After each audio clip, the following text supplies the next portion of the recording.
කන්සියුලර්ස්ලා නම් ඕන විදිහකට දාගන්න පුළුවන්. හැබැයි රාජතාන්ත්‍රික විදිහට මහා කොමසාරිස්වරුන් පත් කරනකොට ඒ වගේම තානාපතිවරුන් පත් කරනකොට ඒ ගැන වඩා සැලකිලිමත් විය යුතුමයි. ජනතා මේ රටෙන් පිට ඉන්න ජනතාව තමයි ඔබගේ රජය පත් කරන්න මේ දරදිය ඇදපු මුදල් ටික පම්ප් කරපු එන්න ගේමක් ගහපු පිරිසක් ඉන්නේ පිටරටවල් වල. ඒ අයට Tamanට හිමි රාජතාන්ත්‍රික කටයුතු ටික කරගන්නට පුළුවන් පුජ්‍යලියෝ දාන්න එතනට. ඒ පිළිබඳව දැනීමක් තියෙන පුජ්‍යලියෝ දාන්න. ජනාධිපතිතුමාට ජය වේවා කිව්වට පෝස්ටර් ටික ගැහුවට එන පත්තරේ ලිව්වට එහෙම මිනිස්සු රාජතාන්ත්‍රික මට්ටමකට පත් කරනවා කියලා කියන්නේ ඒක හරි බොළඳ වැඩක් නේ ජනාධිපතිතුමනි. මේ විතක්ඥන බුද්ධියත් එක්ක ජනතාව තේරුම් ගත යුත්තේ NPP රජය කියන දේ කරනවාද එහෙම නැත්නම් ඔබගේ ඡන්දය සඳහා ඔවුන් වෙනම ලියවිල්ලක් හදලා ඒක අද යථාර්ථයක් බවට පත් නොවි ඒක පුස් ලියවිල්ලක් බවට පත් වෙමින් පවතිනවාද කියන එක තමයි.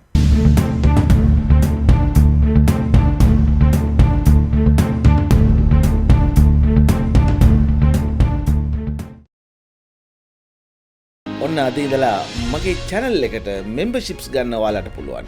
super thanks කරන්න ඔබට අවස්ථාවක් ලබා දීලා තියෙනවා. මේ memberships තුන් ආකාරයයි. පළවෙනි එක supporter, දෙවෙනි එක super fan, තුන්වෙනි එක VIP. මේ කැමති ආකාරයකින් අපිට support එකක් දෙන්න. අපි යන මේ ගමනට අපිත් එක්ක අත්වල බඳ ගන්න facts and figures එක. අයිබෝන් ඔන්න මේ අද අපි ඔබට කතා කරන්නේ NPP ප්‍රතිපත්ති ප්‍රකාශනයේ තියෙන මේ විදේශ සේවා සම්බන්ධව ඔවුන් වේදිකාව මත කියපු කතන්දරේ සහ මේ වන විට ක්‍රියාත්මක වෙන කතන්දරේ සම්බන්ධව එහි තියෙන පරස්පර විරෝධීතාවය සම්බන්ධවයි. අපි මීට පෙරත් වැඩසටහනක් කරා මේ සම්බන්ධව. ඒකෙත් මම ලින්ක් එක දාන්නම්. අද මම මේක පොඩ්ඩක් විශ්ලේෂණාත්මකව කියන්නම්. මොකද අපි බලාපොරොත්තු වුණේ ජනතාව බලාපොරොත්තු වුණේ මෙතෙක් පැවති මේ සිස්ටම් එක නැති කරන්න. මෙතෙක් පැවති සිස්ටම් එක මොකද්ද? මම මේ රාජතාන්ත්‍රික පැත්තෙන් කියන්නේ.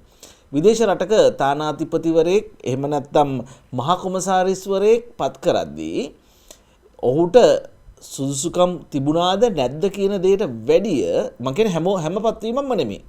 සාමාන්‍යයෙන් කරගෙන ගියේ දේශපාලකයාට එවකට පැවති දේශපාලකයාට කඩේ ගියාද නැද්ද කියන එක තමයි ඔවුන් වඩා වැදගත් විදිහට සොයලා බැලුවේ.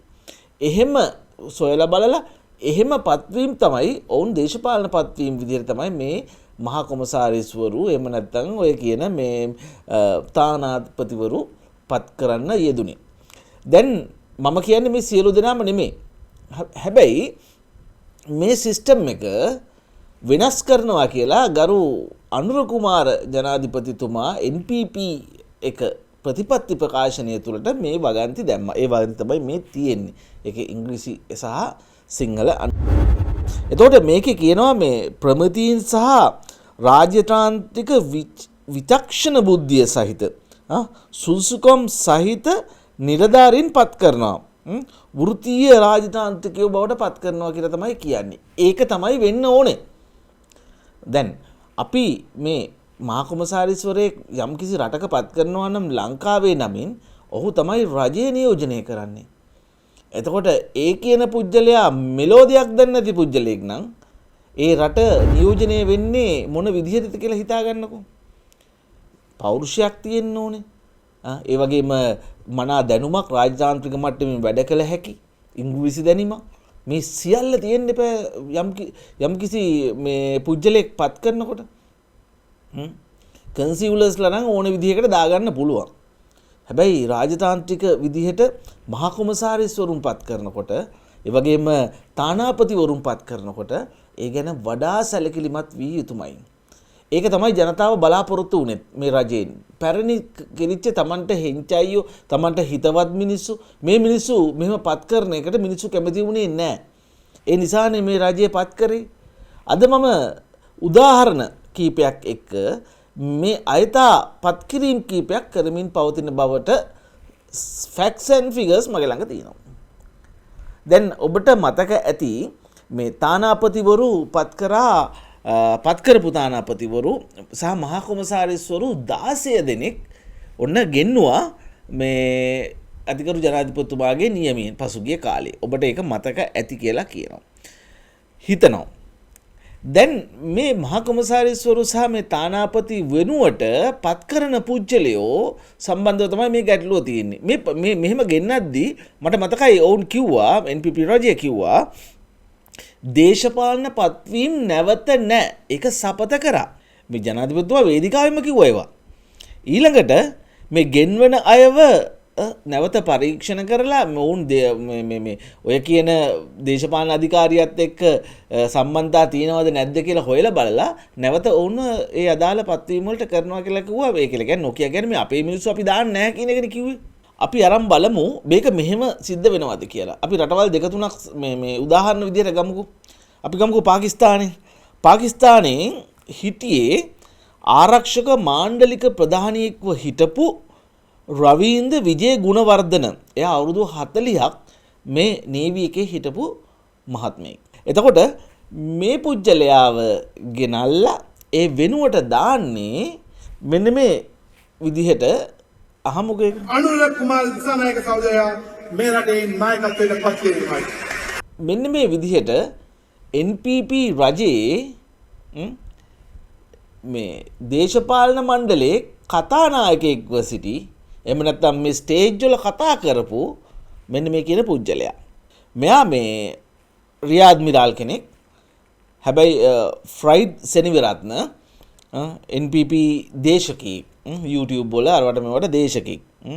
එතකොට මේ පුජ්‍යලයා සම්බන්ධව රාජතාන්ත්‍රික දැනීමක් මේ පුජ්‍යලයාට නැහැ. එහෙම කෙනෙක්ව අර අච්චර රාජතාන්ත්‍රික දැනීමක් තියෙන පුජ්‍යලයාව ගෙනල්ලා ඊට වඩා මේ සේවය කියන්නේ අපි හිතමුකෝ මේ රෑන්ක් එකෙනුත් අඩුයිනේ. එහෙම කෙනෙක්ව දානවා. එතකොට මේක දේශපාලන පත්වීමක් නෙමෙයිද? මේ විදිහට NPP රජය යටතේ කතා කරන ඔවුන්ගේ රජය ගෙන්නන්නට දරදිය ඇදපු පුජ්‍යලයෝ නේද මේ යවන්නේ? එතකොට අර ඉස්සලා කලින් කිව්ව කෝ අර අපි එහෙම දේශපාලනීය වෙන්නේ නැහැයි කියලා ප්‍රතිපත්ති ප්‍රකාශනයේම ඔය තියෙන ප්‍රතිපත්ති ප්‍රකාශනයේම කියපු දේවල් සිද්ධ වෙන්නේ නැහැනේ. තවත් උදාහරණයක් ගන්නම්කෝ. කියුබාව. මම ඒ සම්බන්ධව ඊට ඉස්සෙල්ලත් කිව්වා. හිටපු නාවික හමුදාපති අද්මිරාල් උලුගෙතැන්න මහත්තයා තමයි. එයාට අවුරුදු මම හිතන්නේ 38ක වගේ සේවා කාලයක් තියෙනවා. නාවික ශාස්ත්‍රයේ. එතකොට එයාව ගෙනල්ලා යවන්නේ NPPෙන් ඡන්දේ ඉල්ලලා පරාජය වෙච්ච. කියන්නේ NPP එකට ලොකු රැල්ලක් තිබ්බනේ. මේ ලොකු රැල්ල තුලින් එහෙම නෙමෙයි පූසෙක් බල්ලෙක් දැම්මත් දිනනවා. ඒ මට්ටමේ රැල්ලක් නෙ තිබුණේ. හැබැයි ඒකෙනුත් පරාජය වුණා කියලා කියන්නේ ජනතාව මොන විදිහට ඔහු පිළිබඳව තීරණය කරපු පුජ්‍යලෙද. මේ රාවේ පුවත්පතේ හිටපු පුජ්‍යලෙක් මහින්ද රත්නායක කියලා. අන්න එයාව දානවා ඒකට. මොකද්ද මොවුන්ට තියෙන දැනීම? මගේ මේ පුජ්‍යලයක මකට පෞද්ගලික තරහක් නැහැ. මම දැකලත් නැහැ. මාධ්‍යවේදියෙකින්ද අර මම මේ මාධ්‍යවේදියක පැත්තයි ගන්න ඕනේ. එහෙම ගන්න මාධ්‍යවේදින් නෙමෙයි අපි. එහෙම මේ කාටවත් කඩේ යන්නේ නැහැ. පක්ෂබේදයකුත් නැහැ. මේ සියල්ල පෙන්වන්නේ මේවා වැරදි. ප්‍රතිපත්ති ප්‍රකාශයේ යමක් කිව්වා නම් ඒවා කරන්න ඕනේ. ඒවා කරේ නැත්නම් අපි පෙන්නනවා. මෙන්න ඔබ කරේ නැහැ කියන එක. ඒක නවත්තන්න කාටවත් බෑ. ඒකට කියන්න එපා මේ අපි වෙන පක්ෂයක් ගෙන්නන්න යනවායි කියලා. ඒ වගේ මෝඩ කතා කියන්න එපා. අපි වෙනත් දේශපාලන ඌමනාවකට කඩේ යනවා කියලා කියන්නත් එපා. මොකද එහෙම කඩේ යනවා නම් නොකර ඉන්න තිබ්බනේ. එහෙම දේවල් කියපු දේ කරන්න තිබ්බනේ. කියපු දේ නොකරපු හින්දානේ අපි මේක කියන්නේ. කියනකොට කියන්න එපා අපි මේ දේශපාලන පක්ෂ වලට කඩේ යනවා කියලා. ඔය කියන කටවල් ගිහිල්ලා ඔයගොල්ලෝගේ NPP රජේ කට්ටියට කියන්න කියපු දේ කරපන් කියලා. එහෙම කිව්වනම් ප්‍රශ්න අපිට කියන්න දෙයක්වත් ඉතුරු වෙන්නේ නැහැනේ. ඒ වගේම තවත් තියෙනවා මේ නේපාලේ. එයා චීෆ් මාෂල් සුදර්ශන පතිරණවත් ගෙනල්ලා යවන්නේ අමුතුම තාලේ පුජ්‍යලියෝ සෙට් එකක්. එතකොට මේ වගේ සිද්ධීන් සිද්ධ වෙනකොට කොහොමද ජනතාව මේ රජය පිළිබඳ විශ්වාසයට පත් වෙන්නේ?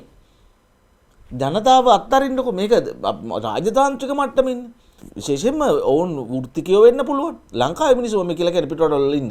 ඔවුන් ව්‍යාපාරිකයෝ වෙන්න පුළුවන්. අධ්‍යාපන මට්ටමින් එහෙම නැත්නම් එක්ස්පීරියන්ස් වලින් ඉහළට ගිහිල්ලා එළියට ආපු පුජ්‍යලෝ මේ රටවල ජීවත් වෙන්නේ.